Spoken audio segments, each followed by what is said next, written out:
कहानी है एक बाप बेटे की जो स्कूटर पर कहीं पर जा रहे होते हैं। तभी जो बाप होता है उसकी नजर पड़ती है रोड के साइड में कुछ लड़कों के ऊपर जो कि कीचड़ में कुछ ढूंढ रहे होते हैं। तो अपना स्कूटर वहां पर रोकते हैं और जाकर के उनसे पूछते हैं कि बेटे क्या ढूंढ रहे हो यहाँ पर। तो उनमें से एक बोलता है कि आपको दिख नहीं रहा है कि ये सामने सोने का फल है, हम उसको पाने की कोशिश कर रहे हैं। उसकी ये बात सुनते ही पिता का ध्यान जाता है उस सोने की फल की तरफ जो चमक रहा होता है।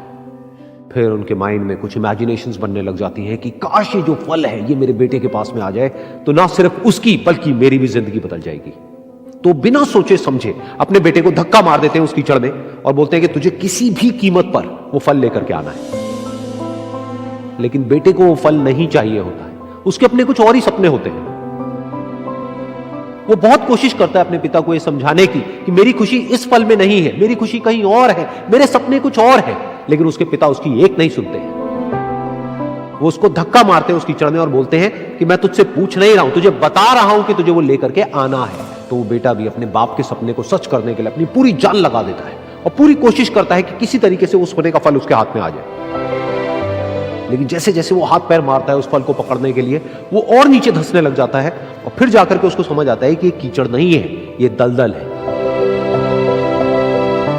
वो चीखता है, चिल्लाता है, अपने पिता को आवाज लगाता है, लेकिन उसके पिता उसकी एक नहीं सुनते। बोलते हैं कि बहाने मत बना, और भी लोग हैं वहां पर जो कर रहे हैं, तो जब वो कर सकते हैं तो तू क्यों नहीं कर सकता।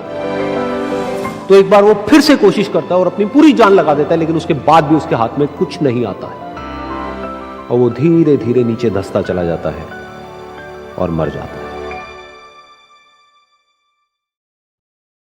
तब जाकर के उसके पिता को एहसास होता है कि उससे कितनी बड़ी गलती हो गई।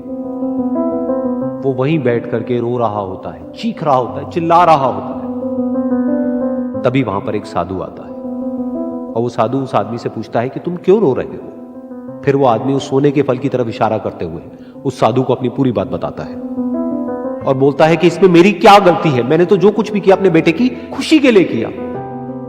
तो वो साधु उस फल को ध्यान से देखता है और उस आदमी को कहता है जिस सोने के फल की वजह से तुमने अपने बेटे को गवा दिया, कम से कम एक बार ध्यान से उसकी तरफ देखा तो होता कि वहां पर कोई फल है भी या नहीं। ये सुन करके उस आदमी को गुस्सा आया और उसने कहा कि सामने तो दिख रहा है फल, आपको नहीं दिख रहा क्या। तब वो साधु उस कीचड़ के ऊपर एक पेड़ होता है जिसकी तरफ इशारा करते हैं और बोलते हैं कि वो जिसे तुम देख रहे हो वो उस फल की परछाई है, असली फल वहां पर उस पेड़ के ऊपर है।